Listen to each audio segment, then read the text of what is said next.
ఈరోజు నేను ముఖ్యంగా ఇక్కడికి రావడానికి రీజన్ ఏంటంటే, ఈ సినిమా చూడటానికి కూడా రావటానికి రీజన్ ఒకటి ఉంది, ఒక కారణం.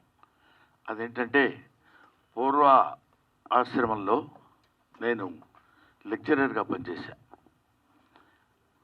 విద్య అంటే ఏంటి, ఎడ్యుకేషన్ అంటే ఏంటి, ఎందుకు మనం చదువుకోవాలి, ఎలా చదువుకోవాలి అని తెలుసుకున్నాను. తెలుసుకున్న తర్వాత అధ్యాపకుడు అయిన తర్వాత, అది విద్యార్థి దశలో ఉన్నప్పుడు తెలుసుకుని అధ్యాపకుడు అయిన తర్వాత విద్య ఎలా చెప్పాలి, ఎలా చెప్తే పిల్లలు విద్యావంతులై గొప్పవాళ్ళు అవుతారు అనే భావంతో కొంతకాలం అధ్యాపకుడిగా పనిచేశాను. దాని తర్వాత భగవంతుడి ఆశీస్సుల వల్ల, ఆయన నిర్ణయం వల్ల నేను ఈ సినిమా ఇండస్ట్రీకి వచ్చి సినిమా నటుడయ్యాను, అందున హాస్య నటుడయ్యాను. ఈ పాయింట్ ఎందుకు చెప్తున్నానంటే, యూనివర్సిటీ అనే పేరు, అసలు యూనివర్సిటీ అంటే ఏంటి? యూనివర్స్ అంటే విశ్వం. విశ్వం అంటే అన్ని గోళాలతోటి, అన్ని ఖగోళ శాస్త్రానికి సంబంధించినటువంటి ఈ మొత్తం ఒక భూమి అనేటువంటి గ్రహమే కాకుండా విశ్వాంతరాళాల్లో ఉన్నటువంటి గ్రహాలన్నిటికీ సంబంధించినటువంటి జ్ఞానాన్ని నేర్పేటువంటిది ఆలయం, విద్యాలయం.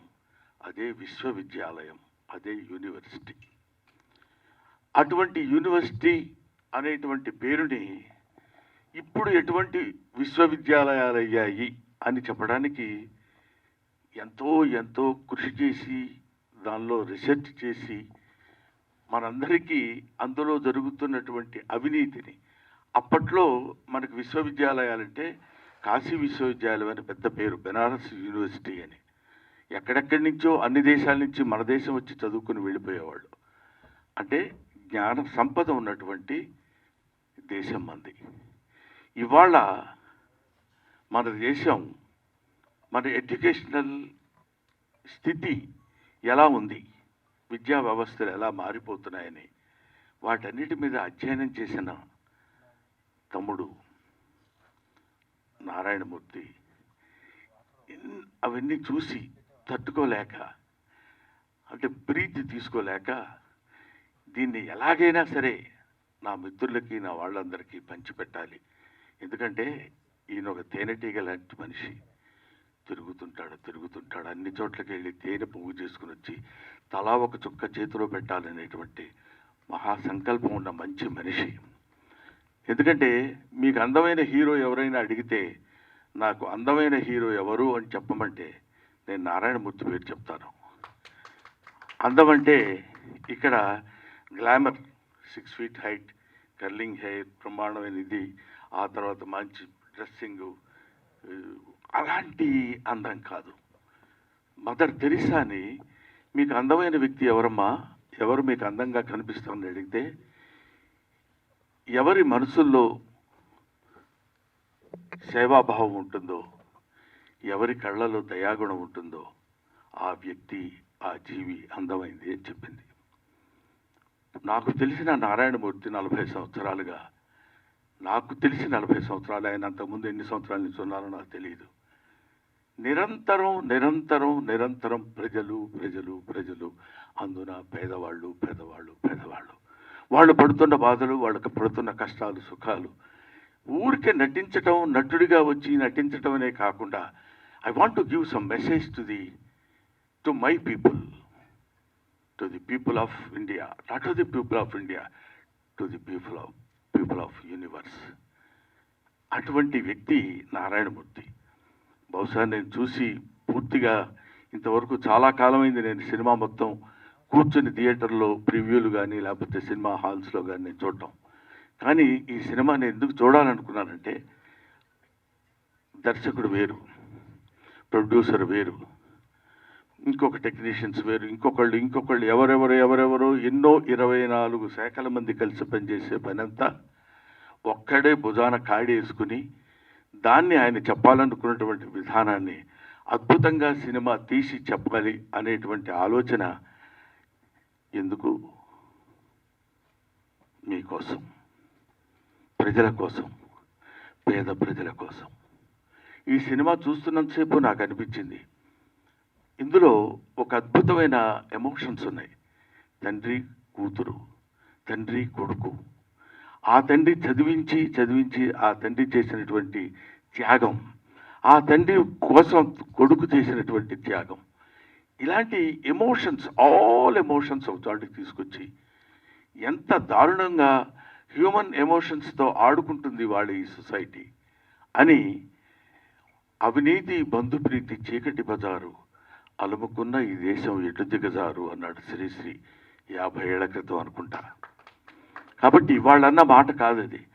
దాన్ని ఇవాళ వరకు ఎక్కడ ఏ రకమైన సమస్య ఉన్నా ఈయన ఒక అద్భుతమైనటువంటి రీతిలో దాన్ని మామూలు మనుషులకు కూడా అందుబాటులో ఉండాలి అని కష్టపడి సినిమా తీసి మీకోసం, తన కోసం కాదు, తన ఈ చొక్కా, ఈ ప్యాంటు, అదే తన జీవితం మీకు అంకితం, అంతే. అది చివరి శ్వాస వరకు ఇంకా కష్టపడుతూనే ఉండాలని భగవంతుడిని నేను కోరుకుంటూ, చూడండి ఎంత త్యాగం చేసి ఎన్ని అంటే ఏమంటే మరి ఇప్పుడు ఇట్లాంటి సినిమాలండి మేము ఏం చూస్తాం సార్, మీరు ఏదో చెప్తారు. ఎట్లాంటి సినిమాలు? ఇదేమి నిజానికి దూరంగా ఉన్న సినిమా కాదు, ఇల్యూషన్లో ఉన్న సినిమా కాదు, ఊహించుకున్న ఒక అందమైన అద్భుతమైనటువంటి సుందరాంగి సినిమా కాదు.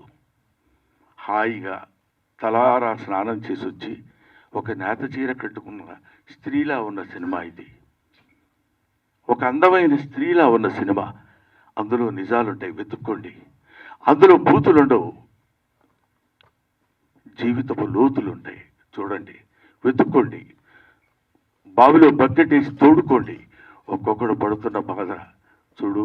కొన్ని డైలాగ్స్ అందులో చెప్తున్నప్పుడు నేను వింటే, ఒరే పెద్ద వాళ్ళకి కావాల్స్తే నాది కిడ్నీ కాదురా, ఇంకా చాలా ఉన్నాయి, అవన్నీ అమ్మవచ్చు. పెద్దోళ్ళకి కావాలనుకోరా, బోళ్ళంత డబ్బు పెట్టుకుంటారు. ఏమిటా మాటలు!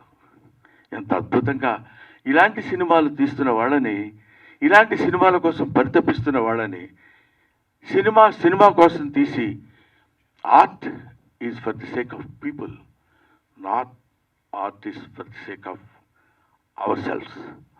మన కోసం కాదు, డబ్బు కోసం కాదు. సినిమా తీస్తే సినిమాలో ఒక అంతరార్థం ఉండాలి, ఒక మెసేజ్ ఉండాలి అని నమ్మిన దాన్ని 100కి 100 పాళ్ళు ఆచరిస్తూ ఇంత అద్భుతమైన సినిమా తీసిన, యూనివర్సిటీ అనే సినిమా తీసిన నారాయణమూర్తికి ఈ సినిమా మీరు చూడండి. చూసి ఆనందించండి అనే పదం నేను చెప్పలేను. చూసి అర్థం చేసుకోండి, చూసి ఆచరించండి. నారాయణమూర్తి లాంటి మంచితనం, మానవత్వం పరిమళించిన నారాయణమూర్తిని ఆశీర్వదించండి. మీ ఆశీస్సులతోటి ఇంకా అద్భుతమైన సినిమాలు, ఇంకా ఎన్నో సమస్యల్ని బయటికి లాగి, ఈ సినిమా చూస్తుండగానే ఇంకో సినిమా, ఇంకో ప్రాబ్లం, ఇంకో సమస్యలు 1 కాదు 2 కాదు. వివేకానందుడు అంటాడు, man is nothing but the combination of flesh and blood, he's the combination of problems. సమస్యలన్నిటి ఒక చోట పోతే అది మనిషి. కాబట్టి he will solve some of his problems in his life time and he will leave the problems to his successors.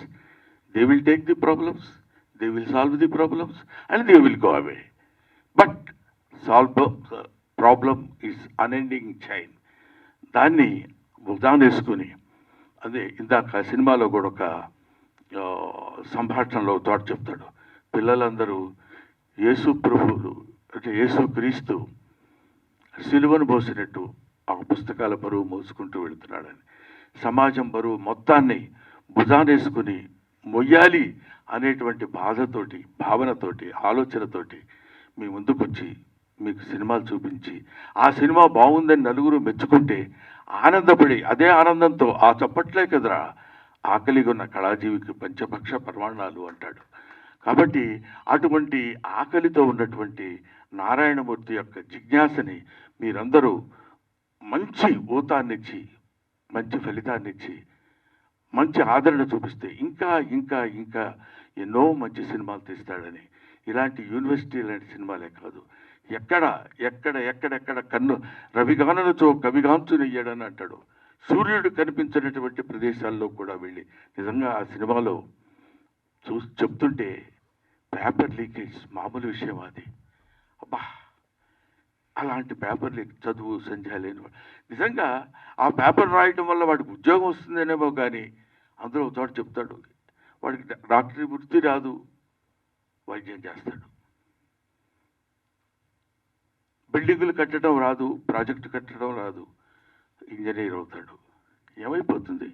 Wear it country goes, ఈ దేశం ఏమైపోతుంది అనే తపన చాలామందికి ఉంటుంది. ఏముందిలే, మనం ఏం చేయగలిగింది ఏముంది, అది చేయాలనుకుంటే ఎవడో ఆ టైం కూర్చొని చేస్తాడు, లేకపోతే లేదండి. ప్రతి వాళ్ళు చేతులు కట్టుకొని ఉంటారు. నా వంతు సాయం నేను చెయ్యాలి అని తన వంతు సాయం చేస్తున్నటువంటి వ్యక్తి నారాయణమూర్తి. అందుకనే ఇలాంటి నారాయణమూర్తి లాంటి వ్యక్తులు, వీళ్ళు వ్యక్తులు కాదు, వీళ్ళొక శక్తులు. వాళ్ళు నిరంతరం పోరాడేటువంటి వీళ్ళు ఎలాంటి వాళ్ళంటే, మా గోదావరి భాషలో చెప్పాలంటే పులస చేపలు అంటే వాళ్ళు. పులస చేపకు చాలా వాల్యూ ఉంటుంది, విపరీతమైన ఖర్చు, అంత రేటు ఉంటుంది. ఎందుకు ఉంటుందంటే వాళ్ళలో ఉన్నటువంటి శక్తి అట్లాంటిది. ఆ పులస చేపకున్న శక్తి ఏంటంటే ఎదురీతుంది నదికి ఎదురీదేటువంటి శక్తి ఒక పులస చేపకే ఉంటుంది. అందుకే దానికి ఆ ప్రత్యేకత. ఇంతమంది ఎన్ని రకాలుగా అనుకున్నా నేను చెప్పాలనుకున్నది ఇది, చేసేది ఇది అని దానికి నిలబడి ఇప్పుడు జరుగుతున్నటువంటి ముఖ్యంగా పేపర్ లీకేజ్ ఒకసారి ఒళ్ళంతా గగురు పొడిచేది. పాపం, అయ్యో అమ్మాయి చచ్చిపోయిందే, అయ్యో వాడిని అలా చంపేశారే, అయ్యో వీడిని ఇలా అని వీళ్ళ అకృత్య విన్యాసాలకి బలైపోయినటువంటి బస్సులు ఎంతోమంది మహానుభావులు, పిల్లలు, పసివాళ్ళు ఉన్నారే. వాళ్ళ కోసమైనా మీరు ఈ సినిమా చూడండి. మీలో ఒక్క ఆలోచన, అబ్బా నిజమే కదా, మనం కూడా ఇలా ఉండకూడదు. చూడండి, తండ్రి రాని వీడు మాస్టారు సారీ చెప్తారు, మీరు సారీ కాదు, మీరు సారీ చెప్పి వెళ్ళిపోతే కుదరదండి అని ఆయన చేత కూడా డైలాగ్ చెప్పిస్తారు ఒక తండ్రి చేత. ఫంటాస్టిక్. ఏమైనా ఇటువంటి అద్భుతమైనటువంటి సినిమాలు ఇంకా ఇంకా ఎన్నో భవిష్యత్తులో నారాయణమూర్తి గారు తీసి ఆయన మీ ఆశీస్సులు పొంది చిరస్థాయిగా ఉండిపోవాలని మనస్ఫూర్తిగా నేను కోరుకుంటూ, దిస్ కంట్రీ మస్ట్ బి రీఎడ్యుకేటెడ్. ఈ దేశాన్ని మళ్ళీ బడిలో వేయాలి. Thank you very much.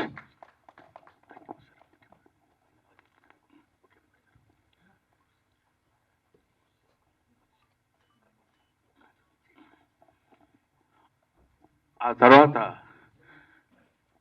Narayanamurthy గారు, ఇందాక నేను నా ఫ్లోలో, ఎందుకంటే మధ్యాహ్నం తిన్నాను పులస చేప, అందుకని ఆయన నారాయణమూర్తి ఒక జలంలో నివసించే పులస చేప కాదు, మానవుల్లో నివసించే మంచి మనిషి. ఆ మనిషి ఆ పరిమళం 10 కాలాల పాటు హాయిగా హాయిగా హాయిగా ఉండి శతమానం భవతి.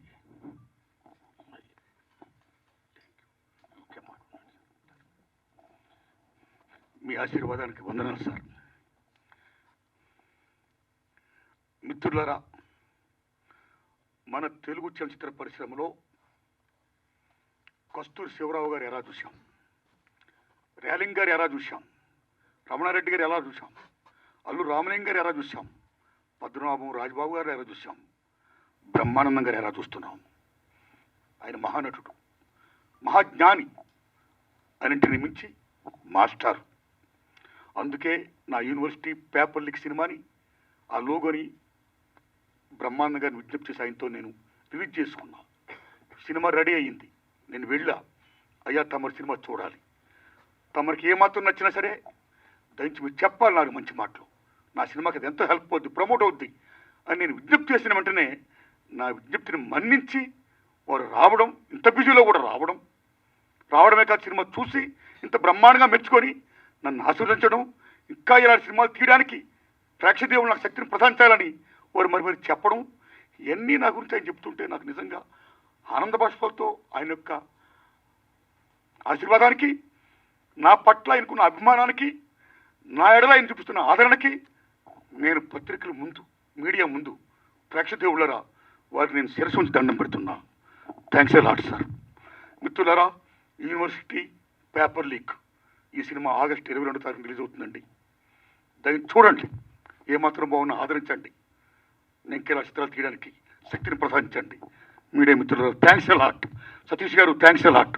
మీ అందరికీ నా వందనాలు చెప్తున్నా, వేల వందనాలు. ధన్యవాదం సార్. ఒక్క విషయం, ఇవాళ నేను గొప్పవాడిని చెప్పడం కోసం చెప్తున్నాను. నేను ఎంత గొప్పవాడంటే, ఇవాళ మా రెండో అబ్బాయి వెడ్డింగ్ యానివర్సరీ. ఇప్పుడు ఇంట్లో ఫంక్షన్ జరుగుతుంది. యానివర్సరీ వాళ్ళంతా బంధువులు అందరూ వస్తారు కదా, ఏదో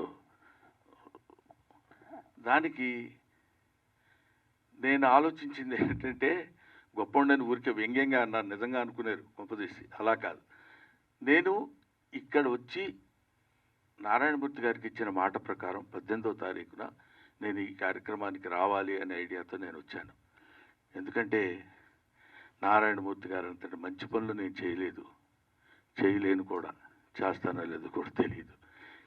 కనీసం ఇలాంటి మంచి పనులు చేసే వాళ్ళ దగ్గరికి వచ్చి వాళ్ళ మంచి పని గురించి నలుగురు చెప్పడం అనేది, దానికోసం పెద్ద భయంకరమైన త్యాగం చేసింది కూడా ఏం లేదు అనే ఆలోచనతో చెప్తున్నాను.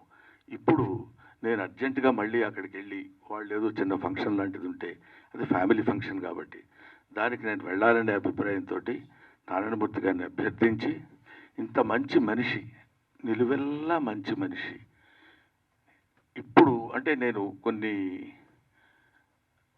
చెప్పాలో వద్దో తెలియదు కానీ, బట్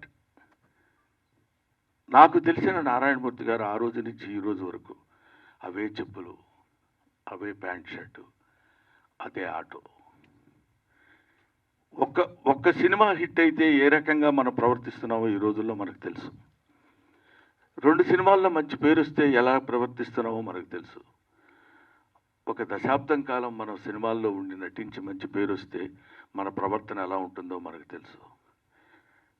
5 సుదీర్ఘమైన దశాబ్దాలు, 40 సంవత్సరాల సుదీర్ఘమైనటువంటి దీనిలో ఎవరు ఎన్ని రకాలుగా ప్రలోభ పెట్టినా, నో గురుగారు మీ సినిమాలో నేను యాక్ట్ చేస్తా, వద్దండి, మీరేది సార్, మీరు స్టార్, మీరు అలా ఉండండి అని కాకుండా, ఇప్పుడు చూసిన ప్రతి క్యారెక్టరు మనతో పరిచయం ఉన్న క్యారెక్టరు, మన జీవితంతో వాళ్ళతో పాటు మనం సంచరిస్తున్న క్యారెక్టరు, వాళ్ళతో పాటు మనం ప్రయాణిస్తున్నటువంటి క్యారెక్టర్స్ని తీసుకుని చెప్పాడు. స్టార్స్ని పెట్టి నేను సినిమా తీసి అద్భుతాలు క్రియేట్ చేయాల.